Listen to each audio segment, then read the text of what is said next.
Yeah, I was reading this great article. I think it was in the American Magazine of Aerospace yesterday that even, something that I hadn't even thought about, and the whole concept of space rescue and how we really haven't thought that out in the era of commercial space flight. So the challenges keep coming. But let's get rolling with today. This is going to be your session. You're going to be put to work.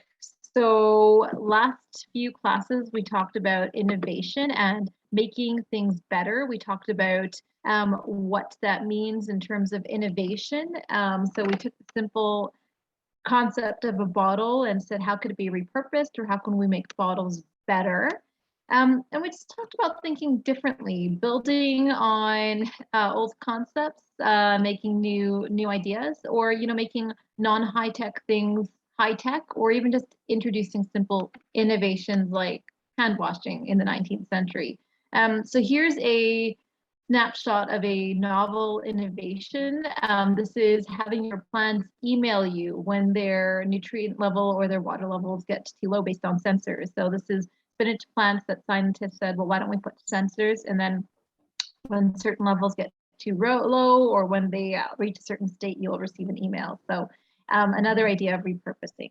So let's get to your task today. What you will be doing, this will be a workshop. We've run this virtually before. This will be the first time I think we've run it hybrid, but it should work. So this will be run in 3 parts. The first part is designed to get you talking, to figure out where your backgrounds and disciplines and areas of expertise intersect and how you can build upon each other's expertise. Second part is learning the art of brainstorming and idea generation. We'll talk about that when we get to it. And the third one is transforming ideas into reality. We talked about it 2 classes ago. We talked about disruptive ideas, different mindsets. Now you're going to put that into practice. You will be presenting your work to the group. And based on how many folks we have, that will determine the number of groups we have. I still see we're at 1, 2, 3, 4, 5. So for now, we will plan on, I think either 1 or 2 groups. And then we can talk about the concepts and the pain points in the land of unintended consequences. Speaking of which, here is your objectives, what I hope you get from the session. So by the end of this workshop, I want you to be better versed in brainstorming, building on ideas, thinking differently, reframing, turning ideas into reality, and also thinking about the land of unintended consequences. So let's get to the first 12-minute exercise. So basically, and so the folks in the classroom, you also have the ability to interact with others on the chat, right? Is that right? Yes. Okay. Yeah. So what we're going to do is we're going to just split into groups of 2 and 3, and basically you're going to take the next minute or 2 to just write down on a piece of paper or write down in the chat. Talk to me about 1, 2, 3. So 3 is willing to have people in the class ask about whether it's your passion for medicine, why you're taking the time. You almost won the world handball championships or rock, paper, scissors championships. The idea is just basically to break the ice and to get the conversation flowing. We'll spend about 2 minutes in each session. It will not be enough, but the idea is to leave you wanting more, to continue those conversations after class, if you so choose. We're going to switch it up a couple of times, and then we are going to go to the next part. So take a minute or 2 now to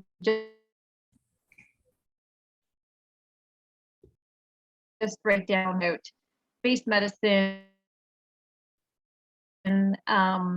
why I'm a crazy bird person and obsessed with birds. Those would be my top 3, for example. So pick anything you want and start writing those down. And then when you're done, just type a simple ready in the chat so I can start splitting you into groups.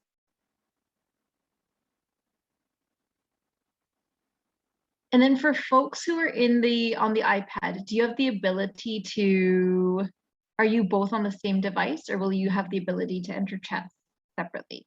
No, I think they would have to be in the same breakout room. Yeah, because there's only one audio, so they're sharing a mic. Okay. Yeah. So we'll just continue, count you, you'll be a 2-for-1 deal, but we'll switch up the groups. Okay, that still works. Perfect. Yeah. All right, so let me know when you're ready. Oh, and we have another person who's trickled in.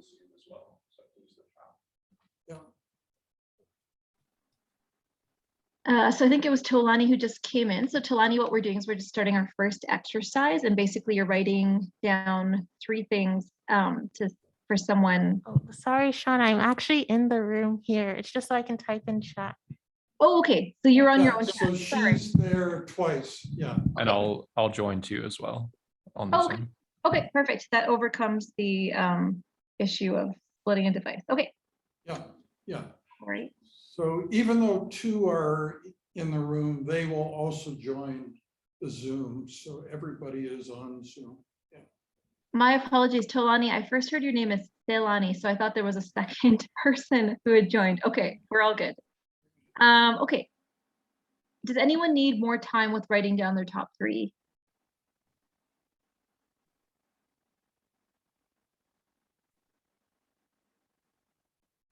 Okay.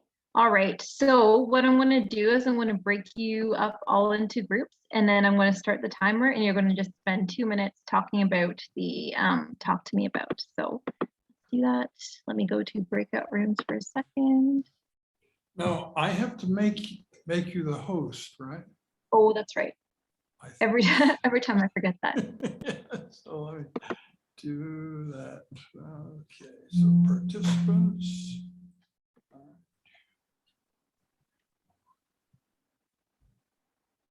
Make host. Okay, you are now the host. Yeah.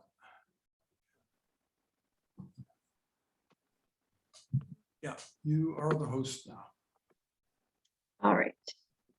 Let me get to that section then. I didn't see anything pop up, but I will accept that I'm the host.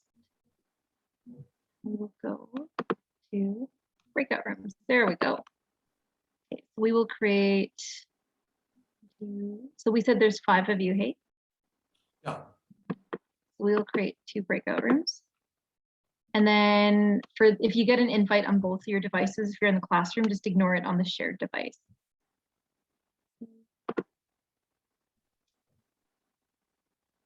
Okay, that looks good. And away we go. 2 minutes.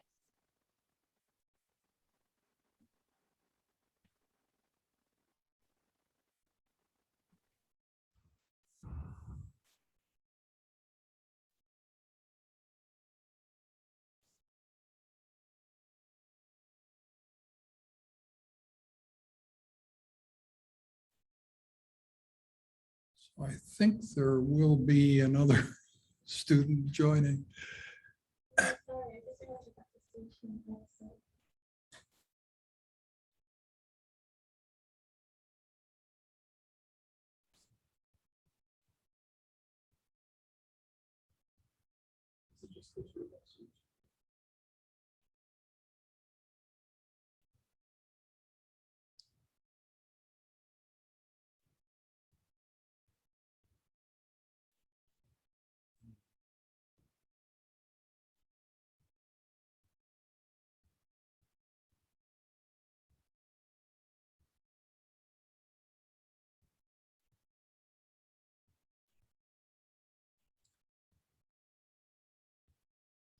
I just feel badly for you, Matthew. Because you're stuck with me.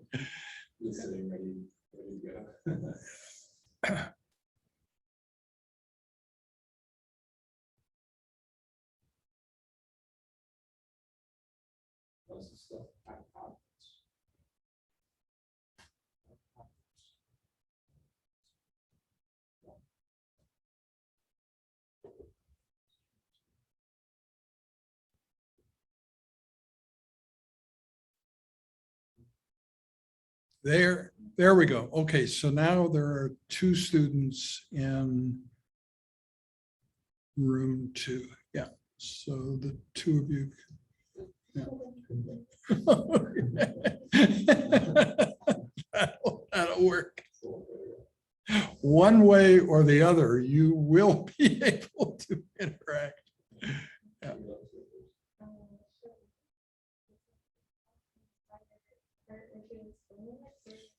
So you should have 3 like key interests or cool facts about you that you'd like to tell him about.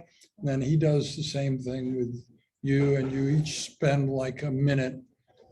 You give them a choice of which of the 3 they want, and then they talk about that. I guess for me, one thing that's a cool fact is that I've been dancing since grade 5, so probably about 12 years now. I used to do it like 13 hours while I do fall back because I still haven't to do that. So I used to compete a lot, but it's national. In neuroscience, so I really love to play that because it's super fun, super cool. Like just learning about the brain, it's like a complex organ. And like when I signed up for neuroscience in high school, I didn't think I'd be this into it in my moment. And it's like super different. Last one is I like to read and I used to write a lot. Let's say I'm a biofunctioner physiology, so everything around I find really interesting. Excited. And for me, like going through the system is definitely cardiovascular, but yours, like I think this is so intriguing. And then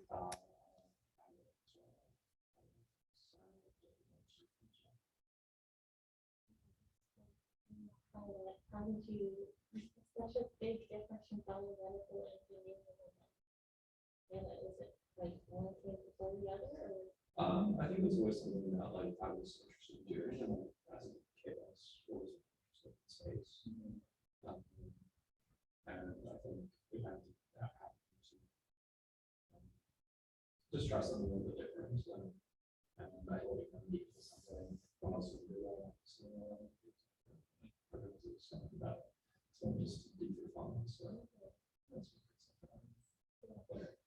what was the process of like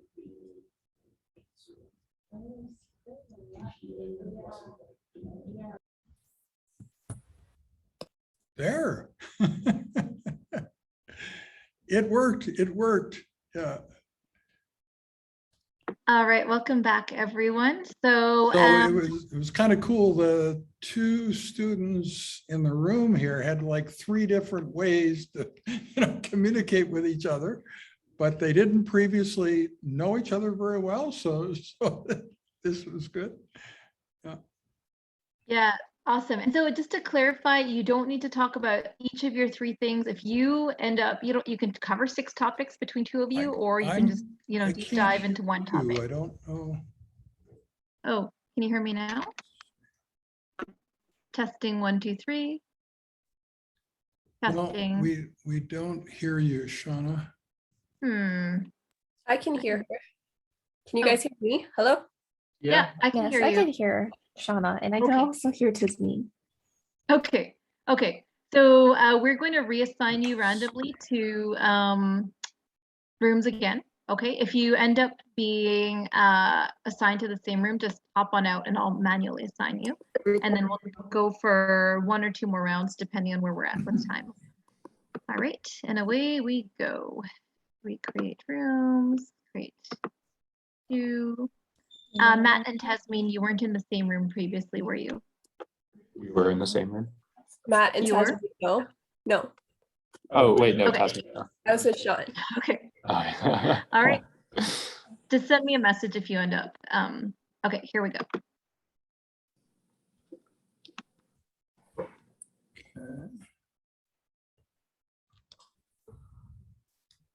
Hello? Hello, can you hear me? Okay. Yeah. Oh, sweet. We didn't have I didn't have the audio for a little bit. So I'm not sure what we're discussing right now. Oh, we're just doing the same thing again in another breakout room. Oh, okay, perfect. Would you like to go? Do you want to go first? I asked you first. Oh, you did. Oh, okay. I guess the audio must have cut out, but Yeah, my name is Matthew. I'm in biomedical engineering, and so I have an interest in medicine and physiology. So everything in that kind of realm of sciences I find very interesting and exciting, and something I'm passionate to learn about more in the future. And when I was younger, right after high school, I got my pilot license. Oh, That was cool. something I did for fun. And then the last thing is I'm a big surfer, so I always try and get away and do little surf trips when I can. Oh, cool. Wait, okay, so were you in like cadets or something too? I was, yeah. Yeah. That was like the opportunity to like get the pilot's license. And Yeah, I yeah. was like, I oh, knew that's a cool. couple Like, of people in my high school. They were also cadets, so they also have their pilot's license now. yeah, that was definitely something interesting. Glad checked it out for that, for sure. What was the other thing? Oh yeah, surfing. So I wanted to ask you, does skateboarding actually help with learning how to surf? I think a little bit. Like there's maybe a bit of the balance, but it is quite different. It's kind of like the difference between surfboarding and surfing and skateboarding, or Okay. skateboarding and snowboarding. So Okay, cool. So I'll go next. So my program right now is animal biology, so a lot of zoology, animal physiology, and ontogeny, that kind of stuff.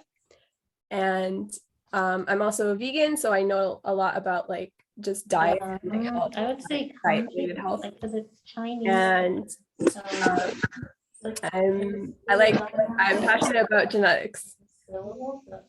oh, okay. What drew you to studying genetics? What do you find interesting about it? Oh, well, just I took it. It was in one of my required courses for zoology. And they started talking about like it was very heavily on genetics, and then the prof also taught a 400 level course that was genetics and animals.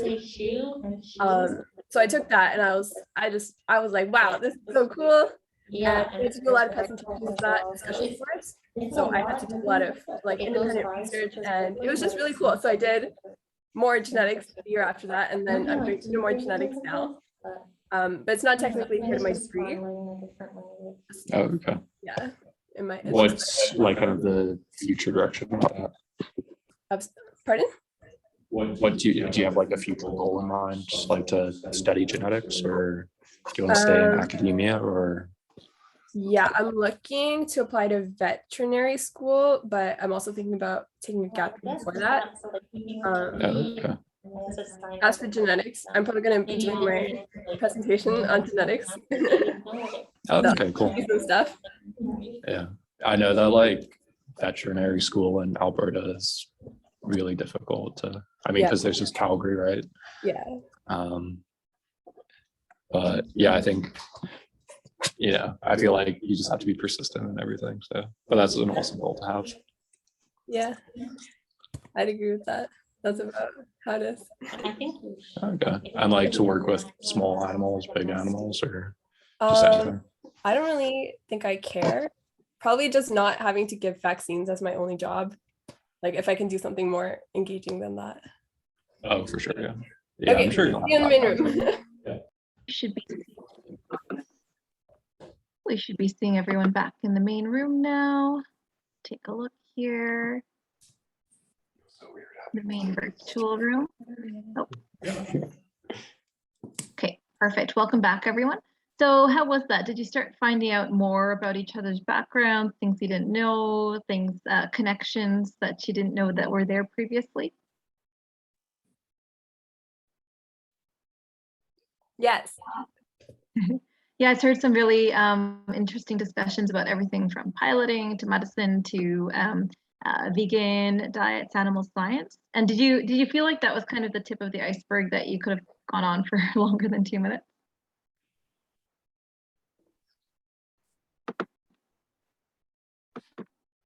Maybe? No, not so much. Okay, that's fine. All right, so this is the next exercise. So we've talked about breaking the ice, brainstorming, and kind of having that brainwave with each other. now we are going to get into, we have what, 5 people still. So we're going to do a group of 2 and a group of 3, unless you would all prefer to work together in a group of 5. It's up to you. What's your preference? Just type it on the chat. Big group or 2 small groups?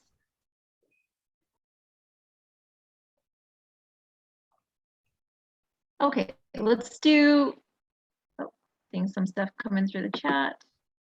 Big group. Okay, there's 1 vote for big group.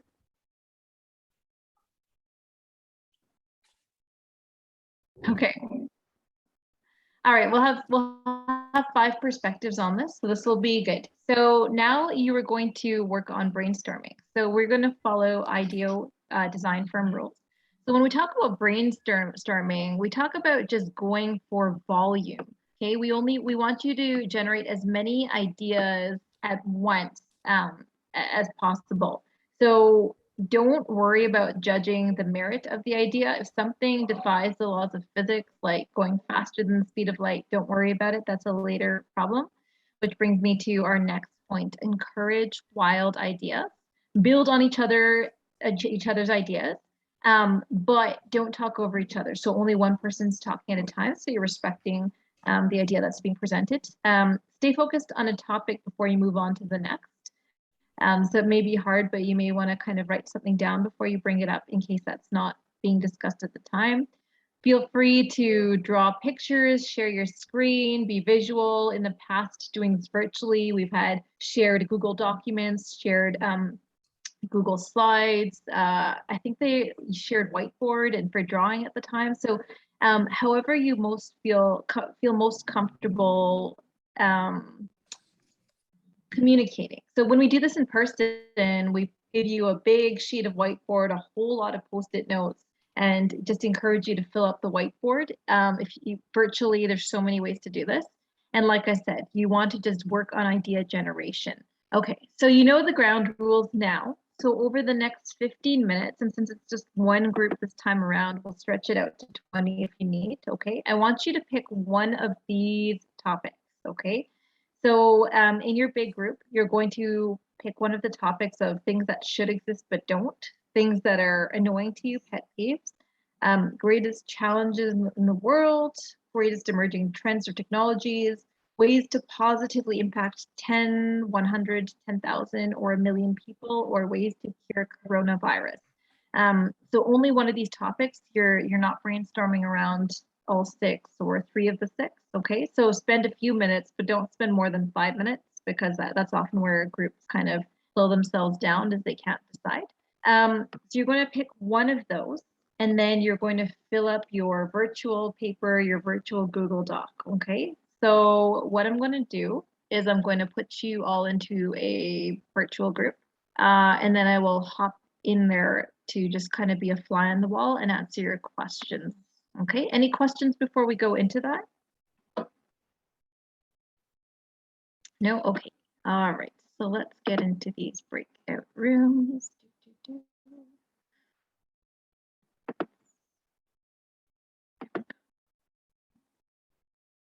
Create one room.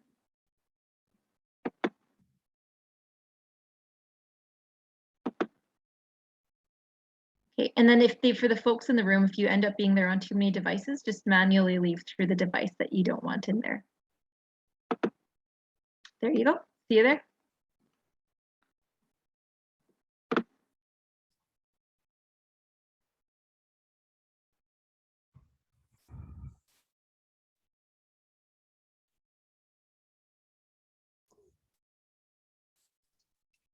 Any Hello, everyone. Hello, everyone. All right, so what topic are we going to go for? Oh, I'll start the Google Doc and share my screen maybe, or Yeah. is Dr. Solar like, oh, I don't know if I'm allowed. I'll just do it. Oh, okay.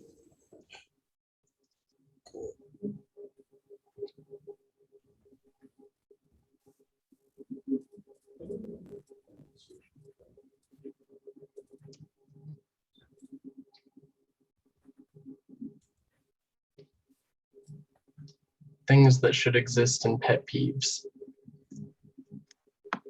Oh, that's right. Did you want me to type out the 6 that things that were up there, since I think you may have lost the screen share?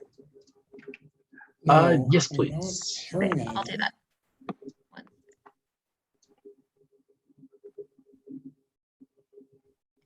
So,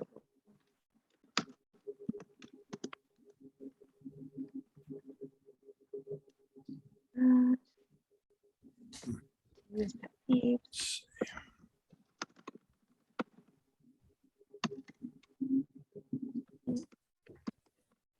Okay, I'll take notes. Perfect. Thank you. Yeah, so that should be better now. There. Well, one pet peeve that's bothering me, like at this moment, is that my Wi-Fi is really, really terrible. I live in Hub, and it's kind of like messing with my ability to participate in class. It's really annoying, and I can't get anything done. So I feel like we should have universal Wi-Fi or something. Yeah, it's a birthright, right? From Yes, the moment of birth, you should have Wi-Fi. Yeah. So those should be in the chat now. Do you see them? Yep. Perfect. Okay. I will go back on mute. So are we just doing all the pet peeves right now? I think so. Well, I kind of just like started on it, but you guys can offer ideas. Okay. I would say the first pet peeve that comes to mind is when people walk really slow in front of you, but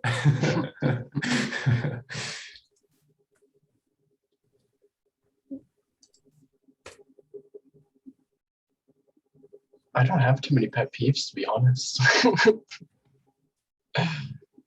Well, one way to solve the people walking really slow thing is like, you know, those walkways in an airport where you stand on it and it goes really fast. Like it's like an escalator, except it's flat. yeah. But then like you can still like walk on it, and then there's the people who stand on it. You know, it's like that, like the elevator or escalator problem too. Oh. I do like that idea. Yeah. I have a peeve. I don't know if it's a pet peeve, but it's a recent peeve of mine. So when you're coming up from the train station on campus, has anybody seen those like yellow blocks on the doors? They have a little sticker with them, and they say it's like a salt block that's like from some company that ETS is like coordinating with, and it's supposed to be safe to touch. Like, oh, you can touch this block to like open, close the door. But they put it on like, they don't put it where people are gonna touch the door, because you have to like press the thingy to open the door. They put it like up. And I was like, why would I touch that? I still have to touch the door part to unlock the door, right? So that was annoying.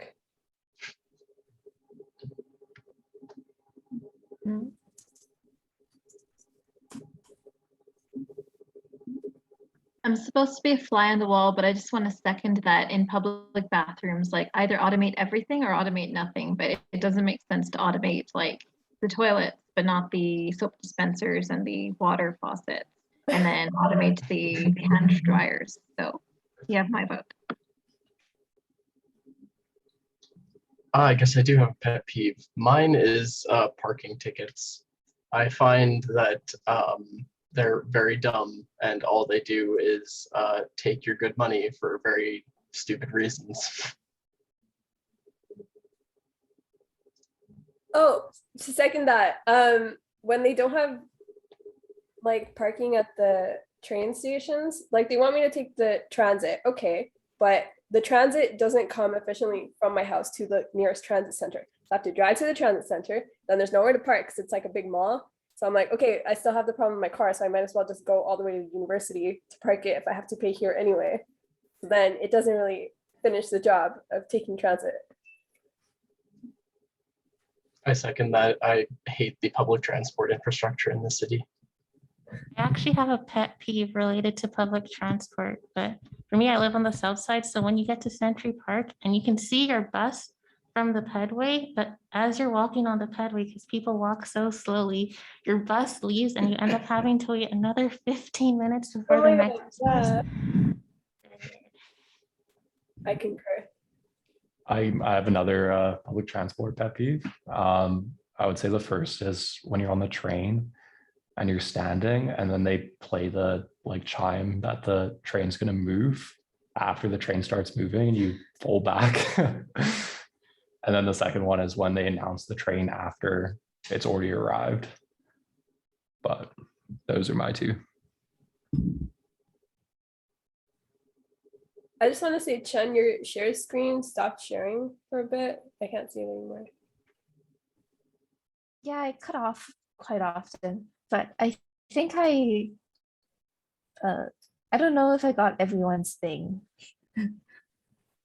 I keep cutting out, so. You want to share the link to another group member who has a bit of more of a stable connection? I have sent it with the chat to the chat. Okay.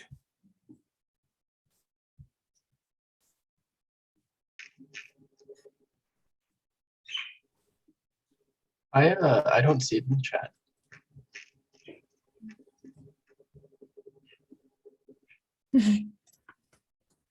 Yeah.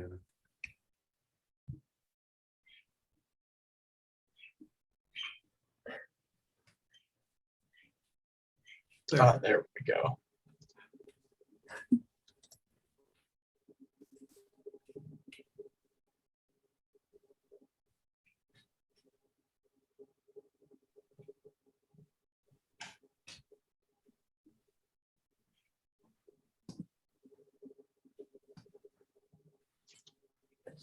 Another pet peeve of mine is accessibility of groceries. I hate how you basically need a car to get groceries here because grocery stores, they're not really in very convenient locations.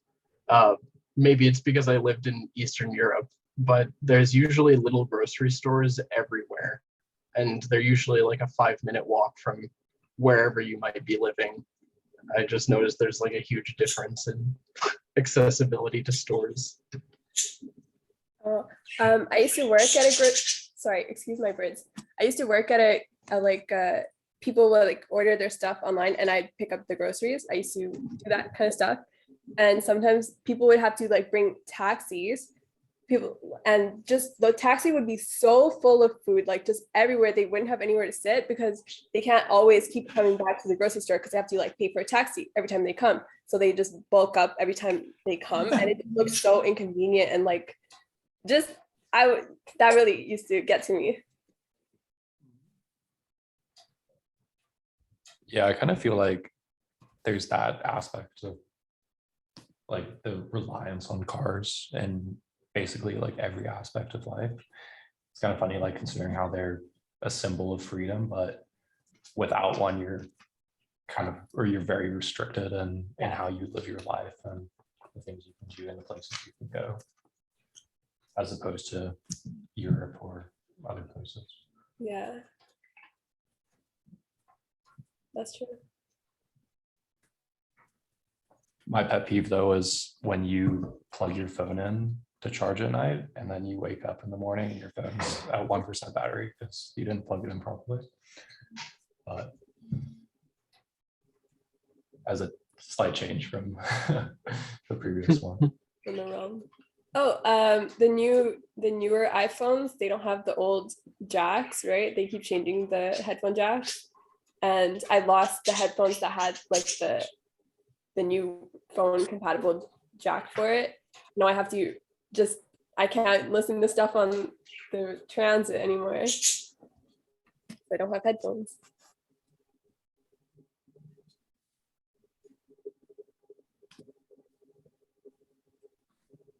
This might be a pet peeve that only I have, but I like it when my phone can fit into my hand. So that the fact that phones are getting bigger is like a pet peeve of mine. Yeah.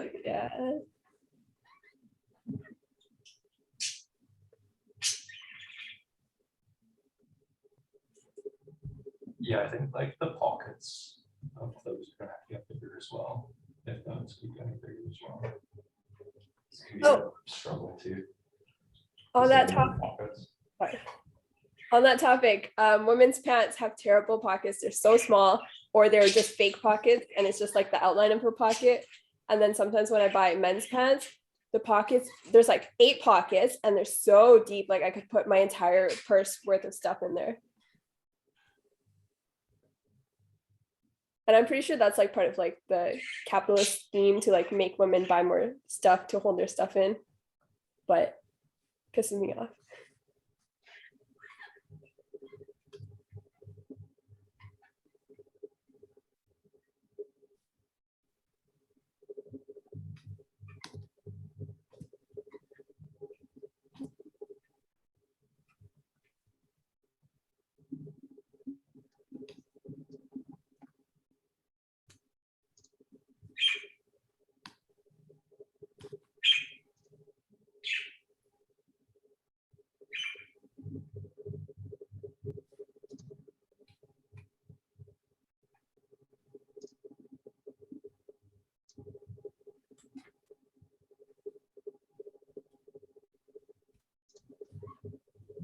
Another one I have is when you go to a store,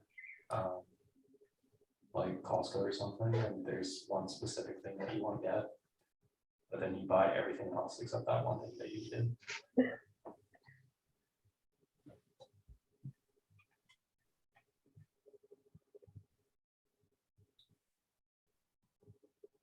I guess related, I hate when stores advertise that they have a certain product, but not every store has that product. So you go to a store thinking that you're going to get the thing that you want, but they don't have it.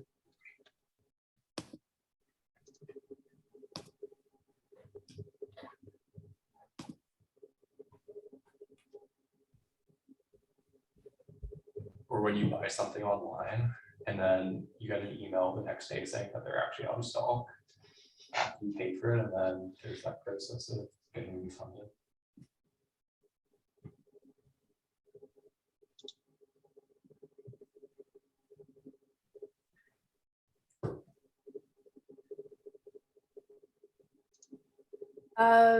When you're trying to ask somebody a question and they keep answering stuff that's technically not answering the question, and you like ask it again and they're kind of saying like similar but irrelevant things that, and you're not really getting the solution you want.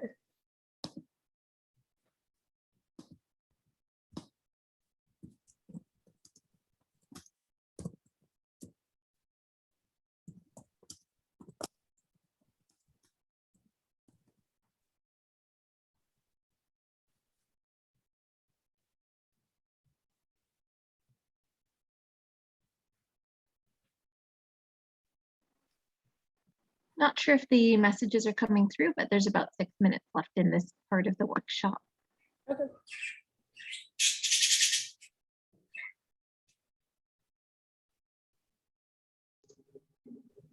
Should we stick with pet peeves, or do you guys want to discuss some ideas with one of the other topics? I do something different.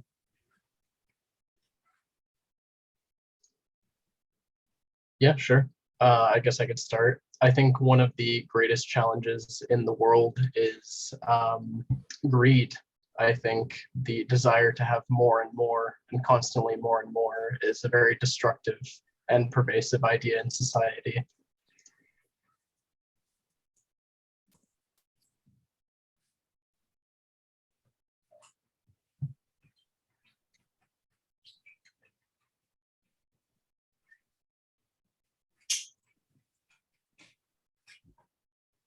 I mean, I guess the big one is pandemics and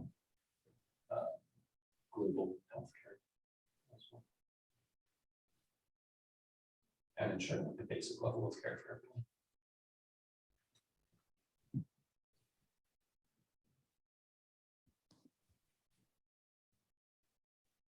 everyone. Also on that note, I think the disparity between things that are covered and aren't covered by healthcare, like the things that you end up having to pay for out of pocket, are just so expensive that it's like, did I really save from having the healthcare?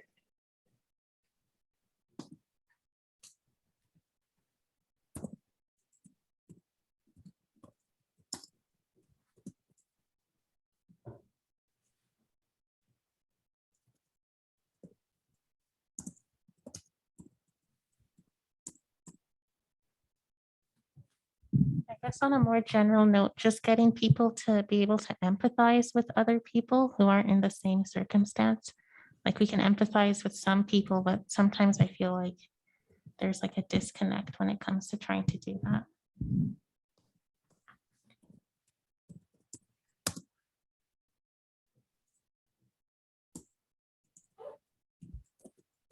And another one, I guess, climate change and what our energy source in the future will be. And I mean, like, there's like the greed one. It's like, if it's in our culture to always want more, how can we also be more environmentally conscious at the same time if that's a part of our culture and what it means to be like the American dream or whatever.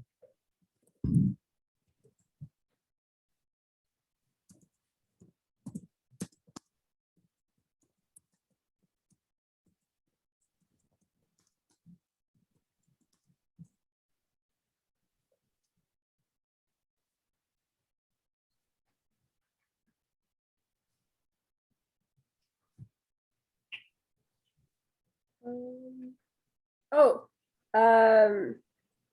honestly, I think capitalism as the main economic structure is the root of a lot of our problems that we've listed here. So I'm going to write that, capitalism.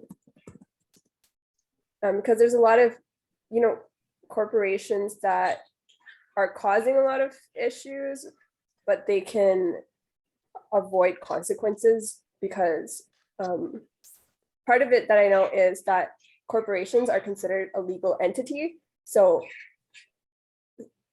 like cases against a corporation go against literally the construct of the corporation and not to any individual humans.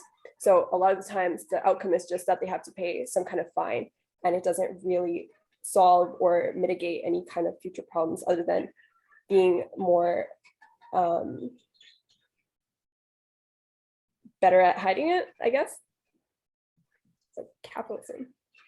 I would go further to say that it's also inefficient government systems that are a great threat, because if you look at how systems are right now, I feel like there's not enough flexibility to account for the rapid changes that are about to occur. And I feel like policies that are being made simply aren't keeping up with the reality of things as they're happening.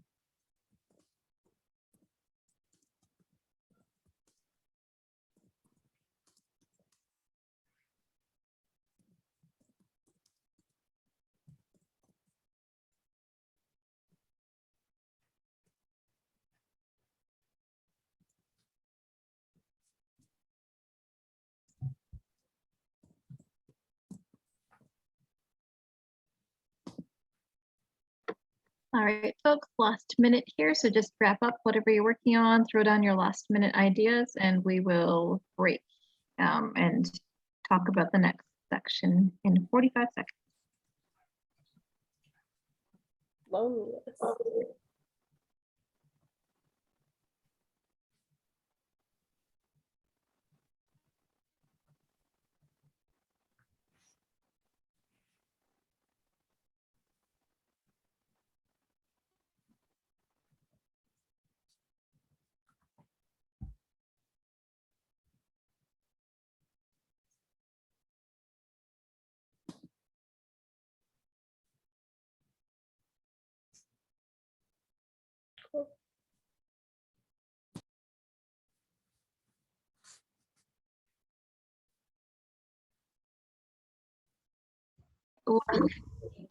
Welcome back, everyone. I'm just going to share the screen again.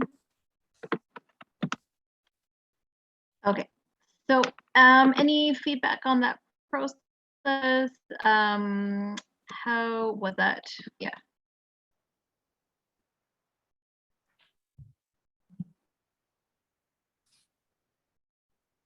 Bit of a quieter group here today. So feel free to type your ideas in the chat, your comments in the chat, or unmute yourselves, however you wish. So you want to just quickly share the screen and we can see how many ideas you came up with. I guess you'll need or just paste the link in the chat and I can quickly share it.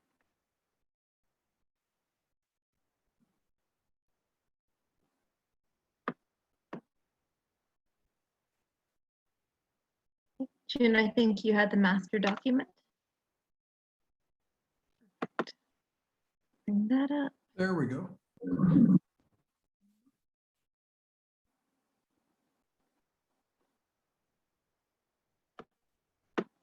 Share, reshare.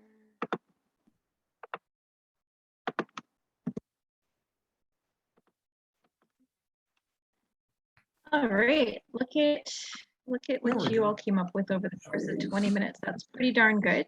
Okay. All right, so well done. So I'll let you mull over those ideas for the next 3 minutes here as I explain what we're going to do next. So let's hop back into that PowerPoint.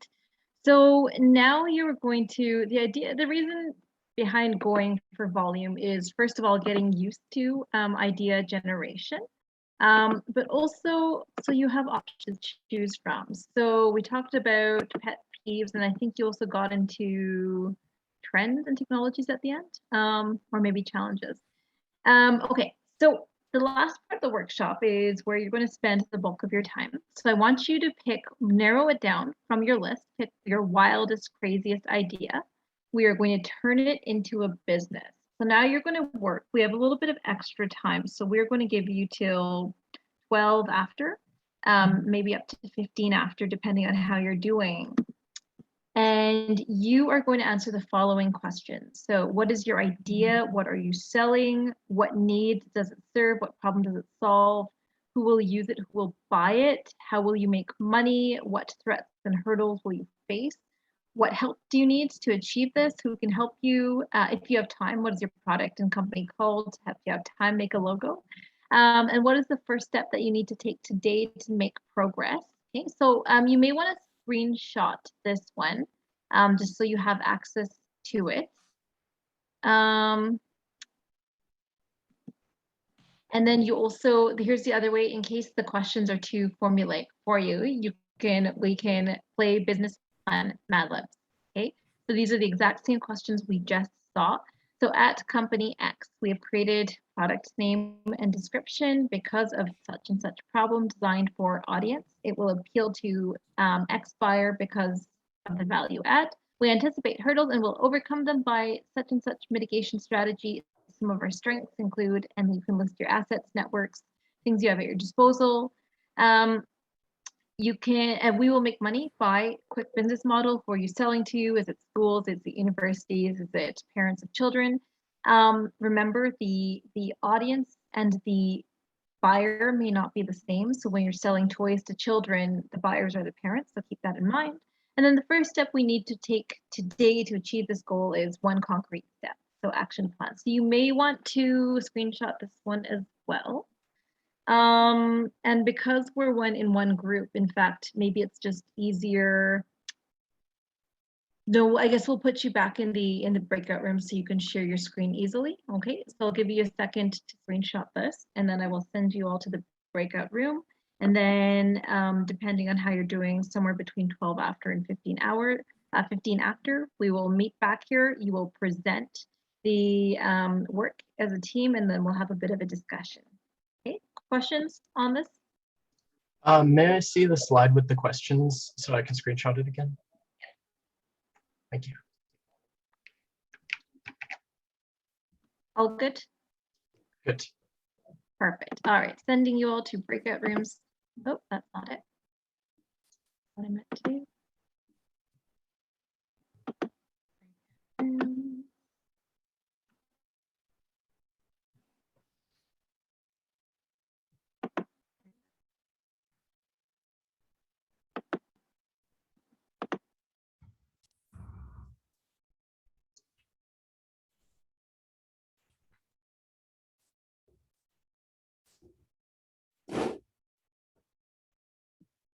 Okay, so we have to pick our wildest idea. So if anybody wants to take a look at the doc, sorry, take a look at the doc and then just pick us. Okay, yeah.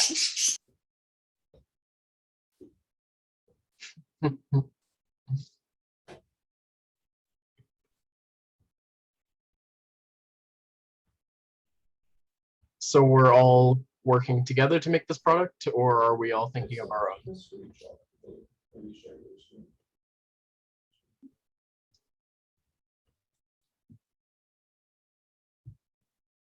I think we're supposed to work as a team, as like a company. Okay.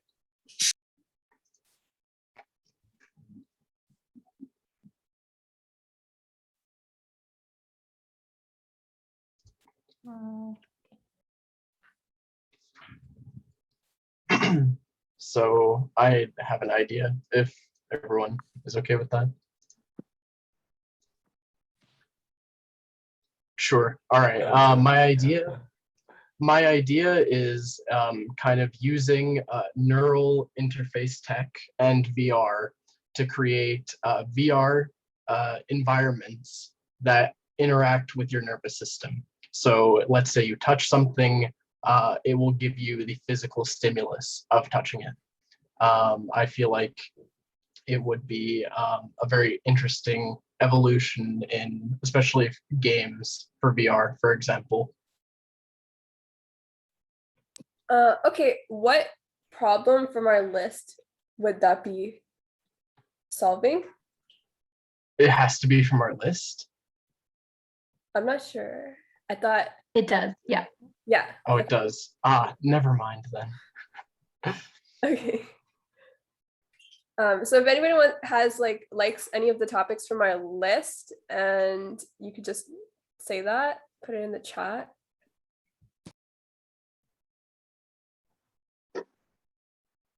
Is there one that anyone has strong feelings about, or?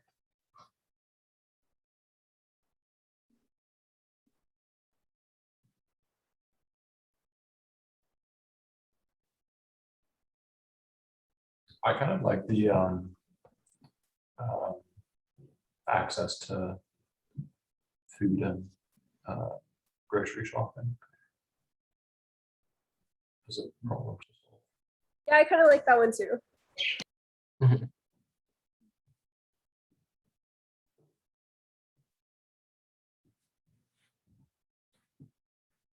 What if we did drones that deliver groceries to your house? Like the Amazon drone for groceries.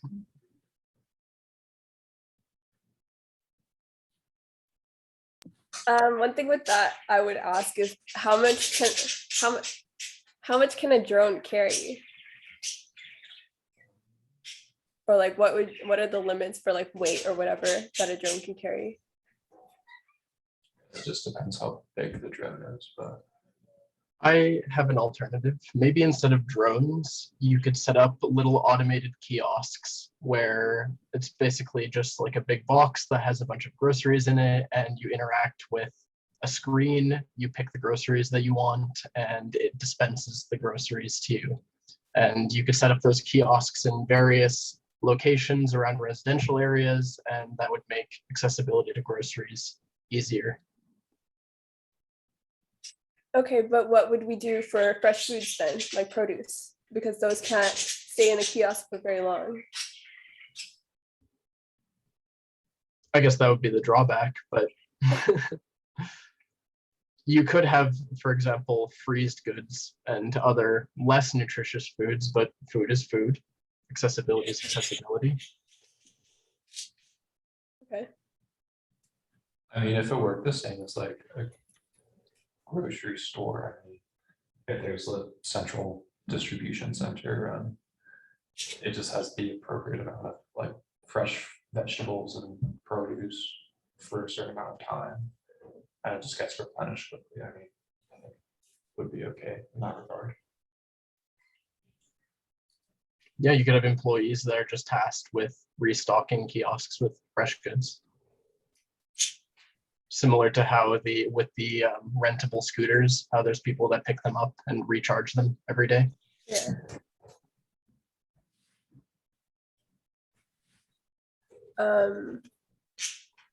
What if we had also like a website system where people could preemptively order, like, oh, this is what I'm expecting to need by this date, like I want this on this date, I'll need more of this or whatever, so that they can have like, okay, this is what we should refill our kiosks with.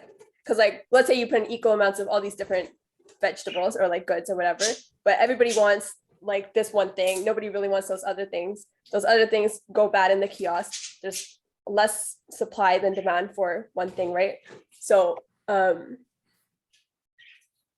yeah, like if there was like a website, like a planner for that. Or even an app. You could have an app that's connected to, because I imagine we would have like an automated interface within the kiosk. So I'm sure you could integrate an app into it so people can just use the app to pre-order their stuff and choose their preferred kiosk. And it would be kind of cool, like if on the same app you could see the supply levels of different products, because I think we're just going to go to the grocery store to get eggs and they're out of eggs. Yeah. That'd be cool. One thing too to consider is like what foods do we want to put inside the kiosk? Because it's not going to be, at least I don't imagine it to be as big as a grocery store. So like we'll have to be selective in what we choose to make available. Yeah. Also, I just want to say that one of the big problems for people who have less accessibility to grocery stores, but like, I'm sorry about my birds, if you can hear them, is this concept called food deserts. I don't know if they're as common in Canada, but I know they're like a big problem in the US, where less of lower income communities have like only like convenience stores or those kinds of things to go to, so they can only get like packed foods. So if we are doing kiosks, right, then might as well do it as efficiently as we can, like with the best health considerations. Because if we're just giving them stuff they could get at a convenience store anyway, that wouldn't really be solving the problem of why they need to go to the big stores, right? What I'm essentially saying is that I really think produce type stuff should be the main focus. Yeah, I think so. And it could also be like, in terms of the food deserts, is working with the actual convenience stores, because they have their existing locations, their existing distribution networks. And then if you could work in tandem with them, then also supply fresh produce and more nutritiously dense items in the underserved communities.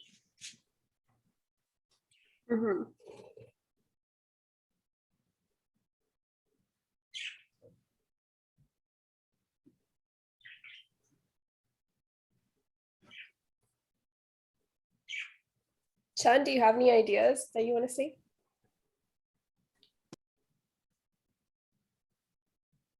Hello. Can you guys hear me at all? Yep. My Wi-Fi. Yes. Oh, wow, that's fantastic. So I was thinking, do you know how there's pumpkin patches that you can go to in the fall to pick pumpkins? Yeah. I feel like we could have something like a greenhouse in the middle of the city or something, where you pay to go in and then to pick certain fresh produce. And that would solve the problem of the food being fresh, because you can just pick it yourself. And yeah. So like kind of like community garden type, right? Yeah, basically. Yeah, that's cool too. But the only problem I can think of with that is that those gardens would only have the produce accessible during harvest season. And then the problem would be like with the rest of the year that it's not harvest season for that area. That's when the accessibility would be the biggest problem. So I think that's when our system would be most applicable for. So like winter, early spring.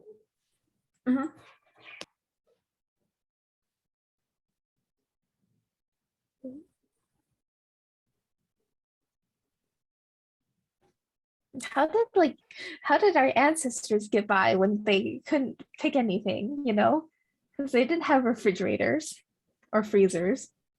How did they store food so that they could eat it? They just canned everything, or went without. Yeah, either starvation, or there are a lot of ways of preserving food, a lot of preservative, like pickling things, stuff like that. Salt, Yeah. Okay. What kind of external help would the company need? Obviously, it would need investment to get off the ground, but I think also working with supply chains to keep supply consistent. Probably farmers as well, would just getting regular need supplies. support from the community in order to build an actual, to have like a physical location, we would need support and approval from the community. Yeah, working with communities, and I think working local would also be very important, because when it comes to the main competition with this idea, it would be competing with main grocery chains. I mean, I think it would be best to circumvent those chains in order to acquire the best profits, because if you're just taking goods that are in the grocery stores and then just redistributing them and spreading them across the kiosks, I don't think that's nearly as good as directly getting in contact with the supply chains and having, for example, like what was mentioned before, like a central warehouse and then distributing it from there. So working with especially local suppliers, but for more, I guess, exotic produce that doesn't grow locally, you could work with the direct supply chains to provide those produce. Yeah, and even like if you worked with the grocery store, and like, let's say like you had one grocery store and then you surrounded it like within like a 10-kilometer radius of kiosks. So that one grocery store was covering a much larger area. Then like they can cover the initial receiving of all the goods and produce, and then you transport it to the different kiosks. So it's like the reach of that grocery store is greater. And it's they're still actually reaching more customers, but then we take our little percentage from it. So I guess the question then would be, are we directly competing with the grocery companies, or are we working with them in a partnership type deal? I guess it could go either way, but Yeah, I feel like practically working with them would be a little more efficient. Also, just to clarify, in the end, what is our product? Is our product like having this distribution chain for more efficient distribution, or is our product the kiosks? Or is it both? I'm not sure. It could be both. Okay. both, yeah. Yeah. We'd also 'Cause, need like- support for that app if we want to make like the preemptive ordering app for like supply demand balancing.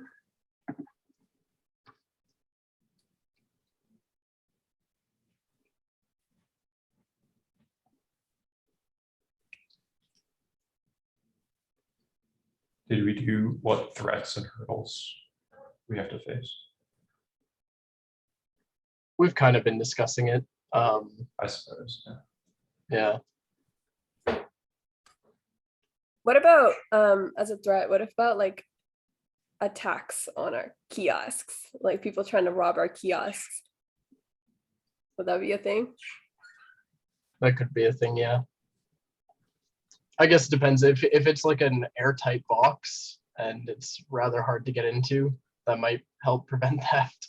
Especially if the whole kiosk is automated. There's no one actually running it. It's just a machine that kind of takes the products and distributes them. Like an ATM for food. Yeah, basically a food ATM.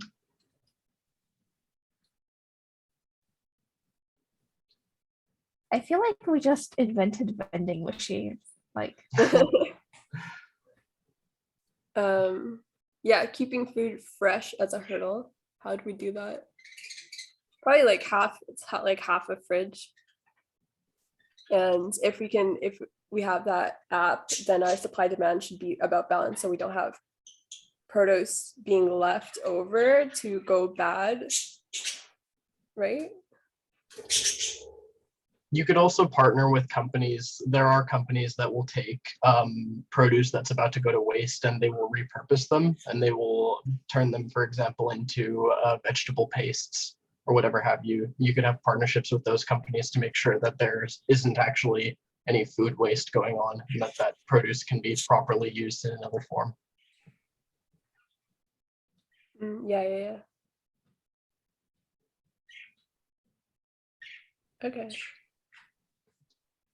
I think the size of the kiosks is really going to be what determines a lot of these things, because if they're tiny little booths, then that will restrict a lot of what's possible. But I think you could probably figure something out depending on kind of the population of the area that's being covered.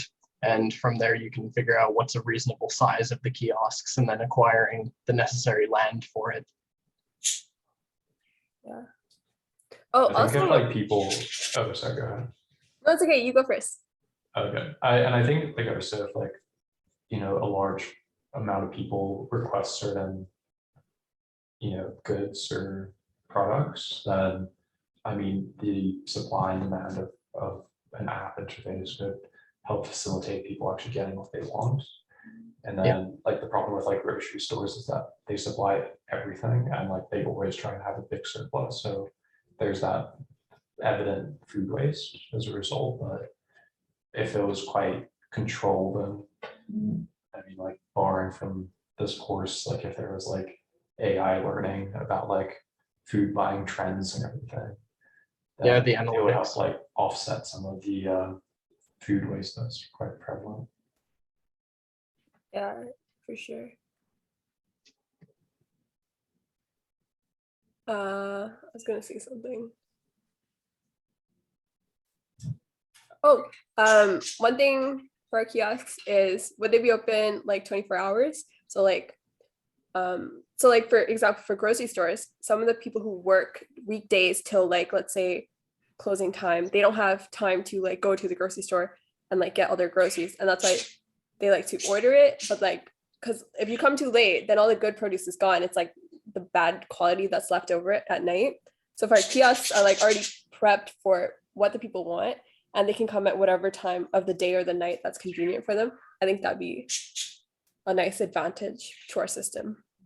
And yeah, especially if they're not run by actual people too, like if it's just a machine that's distributing it, then there's no issues with like people having to work like night shifts and like that's their schedules. So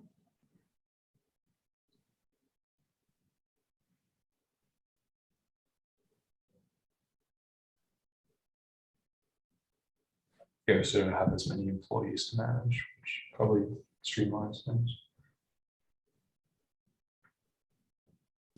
So how are we making money? Is there a fee to our kiosks, or are we like government funded, or?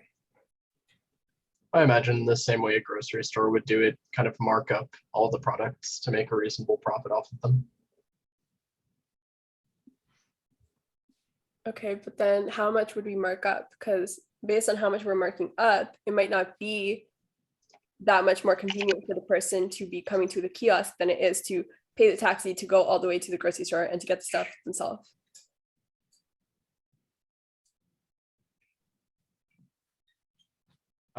Apparently from my quick Google, it seems that grocery stores usually mark up 2.2% on each product that they sell. Okay.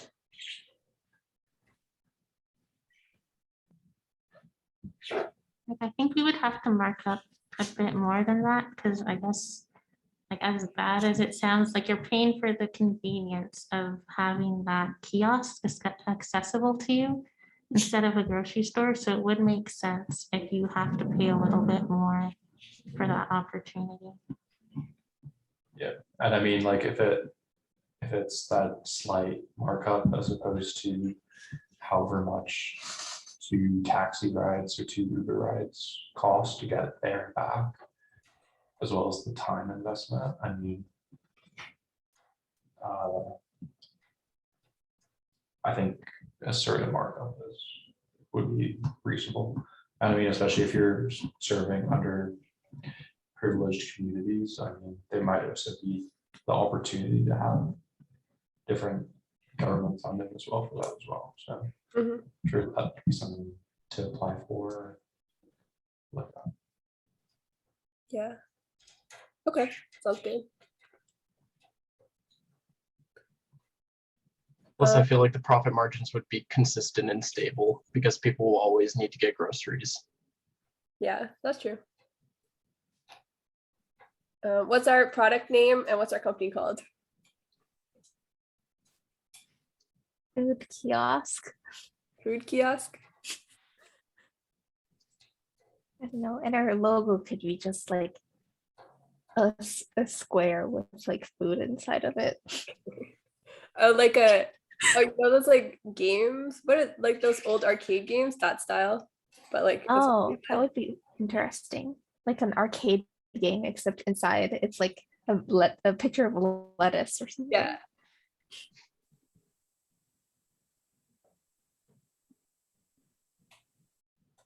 I guess it could be called like arcade grocery or something, if it's a vending machine. Okay, what's the first step that we need to take to make progress today? Like, make a business plan, maybe. Like, we would put all of this stuff in a document or something, and then ask people to invest in us.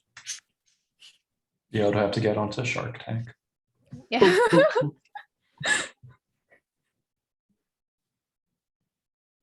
I think design of our kiosk would probably be the first or like the biggest hurdle.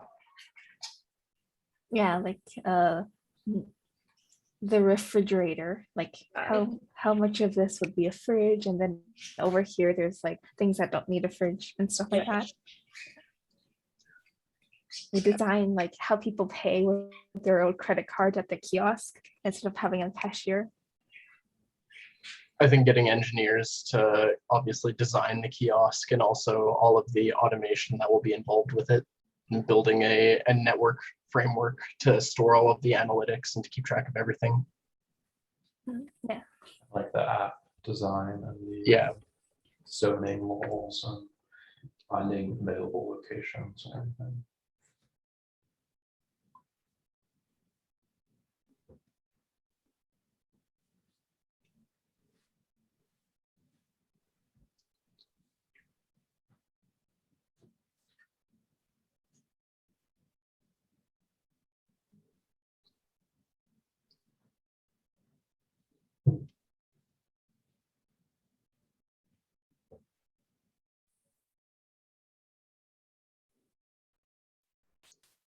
All right. Hey, everyone. Welcome back.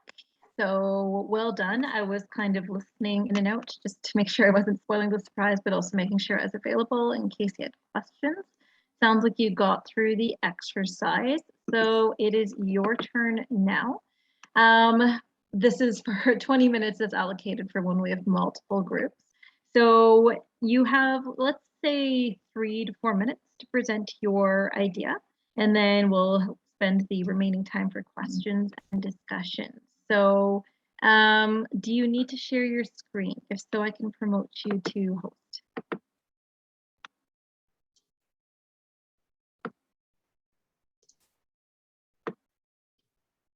Anyone?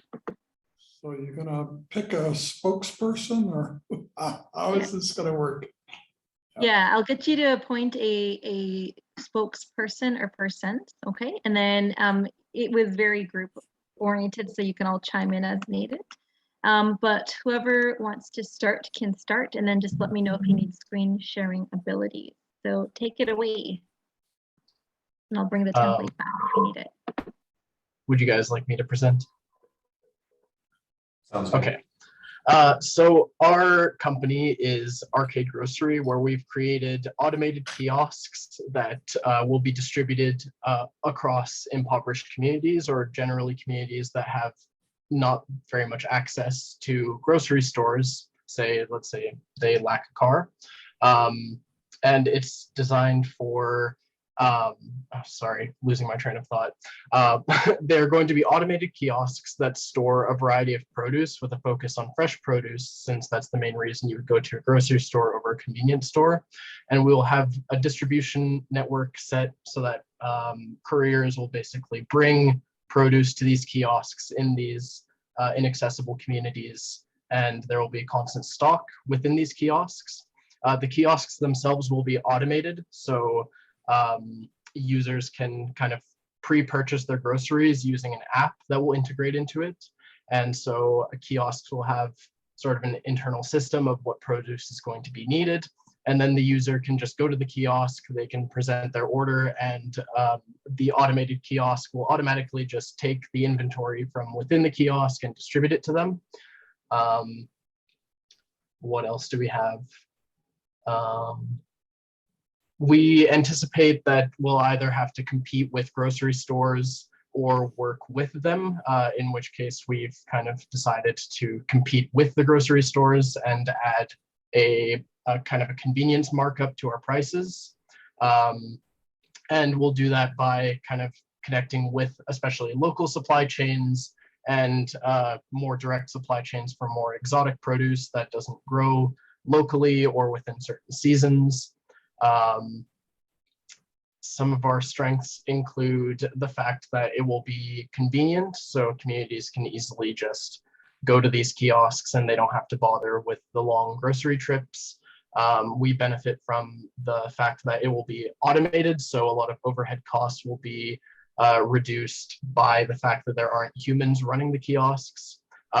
Food waste will also be one of our strengths, in that we will be reducing food waste, by ensuring that kiosks have only the necessary supply for the communities that they're serving, so they don't overstock and things go to waste. And we can also partner with companies that deal with food waste and convert it into other usable products. So we will be eliminating as much food waste as possible. We'll be making our money primarily through the markup. It won't be too much, obviously, because we'll be serving mostly impoverished communities. So that will be kind of our main mode of profit. And the first steps that we need to take to achieve this goal, first and foremost, is a business plan and all of the logistics that will go into it. And this will include kind of the construction and layout of the kiosks, where they're going to be situated, and all of the supply chains that will be needed to kind of keep it functioning. Well done, and you did that in 3 to 4 minutes. Anything else to add from anyone else on the team?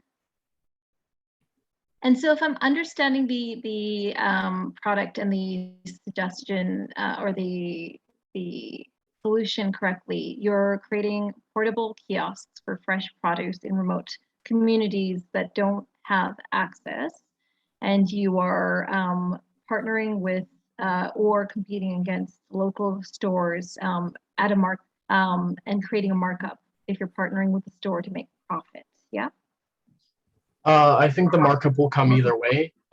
It's mostly for this, not necessarily just remote communities, but also even within urban centers, communities where you would need a car, for example, to go drive to a grocery store. It's serving those communities where people might not have access to a car to go to the grocery store. Sure. So, so it's great that you've identified the physical access component and are trying to solve that that part of nutrition and how that in turn ties into socioeconomic determinants of health and chronic disease. On the flip side, what we know about chronic disease is produce is expensive compared to, say, junk food, say Cheetos, and especially when you look at northern communities, it's kind of ridiculous. Like, you can have muffins cost up to $50. Once I was in northern Saskatchewan, it was $12 for ketchup, $8 for hot chocolate. Like, things are ridiculously expensive because of the cost of putting something that remotely. So on the flip side of access, do you feel like there is still a barrier that you can address when it comes to making produce more accessible from an economic standpoint for these populations? Because you've brought it to them, they just may not be able to afford it. Yeah, so one part that we were considering as part of our business model is government aid, because we are trying to do this as a social project. So we would look to governments to help subsidize some of the funding costs to help just with the startup of the system, so that we can get a feel for how the communities respond to it and how or where it would be more efficiently put into practice. Perfect. And of course, I realized you had 40 minutes, an hour to put this together, so I don't expect you to answer and solve every problem related to access and nutrition. So well done. So in the last minute here, I know we're at time. So why do we think differently? Part of it is, just to foresee what's coming, to be our own disruptive force, to answer grand challenges. And because we know that there's potential in everything, and there's a world full of problems to be solved. So I just wanted to share this last video and let me know if the sound isn't coming through.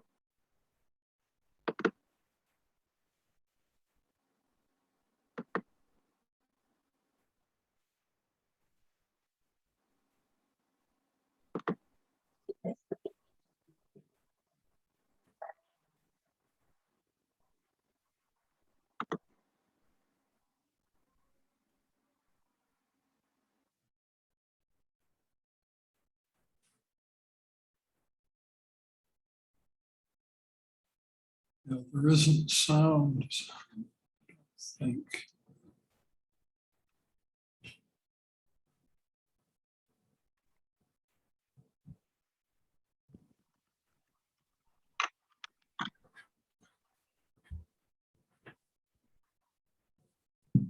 Shawna, we can't hear anything. Sorry, is the sound coming through? No. Okay, let me try that one more time.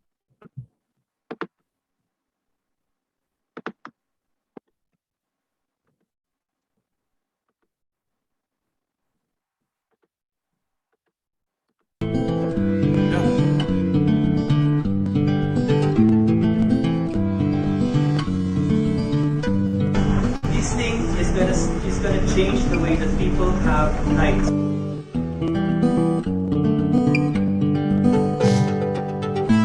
Solar bulbs is a cheap way of allowing light to go through your roof. By putting this on the roof, it goes through the bottle. The water serves as a thick lens, and it enters. And once water hits water, it refracts. So it goes 360 degrees. So it lights up a whole 35 square meter room in a very big way. That's 55 watts of free electricity. So what you save during the day, you can use for books, for school, transforming society as we know it. And if you can improve a life of a family, even in the smallest way, but make cumulatively many people be able to benefit from this, you change a whole new generation. They can read, they're better nutrition, and the same thing is you don't have to spend money where it's not necessarily. And that's the gift of the solar bulb.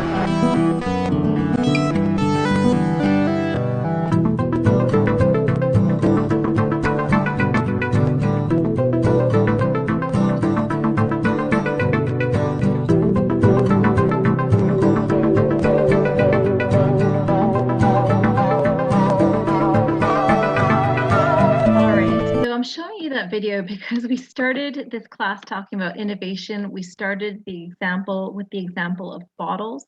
So we're going to end with the example of bottles, not just using as a container, not just for art, but for providing light to areas without steady electricity during the day. So I hope you enjoyed these 3 sessions with me. I'll be back at the end of the month. I hope you've learned a lot about disruptive thinking, brainstorming, idea generation, turning ideas into reality, and bringing those ideas back into your own disciplines and lives. Happy to hear your feedback always, and happy to hear more from you. Your questions and comments, and you can always find me via email. So thank you very much for your attention. Thanks for participating, and we will see you at the end of the month. Thank you very much for a great session. Yeah. All right, any questions at all? So Shawna, have you ever invented something by repurposing something that already existed?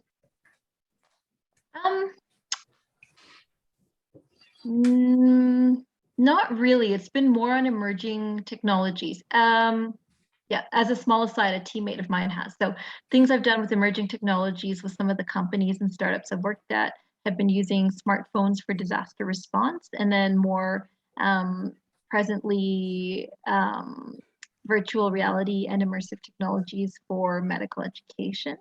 The simplest idea, the simplest concept of repurposing something for something else is when I was on the underwater aquanaut mission, I temporarily lost my hair elastic. And so one of my crewmates, who's really, really handy and a bit of a MacGyver, we had balloons with us for a different purpose. And he actually snipped off the rim of the balloon. And so just that rim was elastic enough to be a hair elastic. And then when we talk about thinking creatively and repurposing things, I teach an operational space medicine / space wilderness medicine class. And we really teach our participants to repurpose things. So if you have a broken femur in the middle of the woods, how do you use a tree branch to make a splint? Those have been the most recent examples I can think of off the top of my head. Thank you. No worries. Any other questions at all?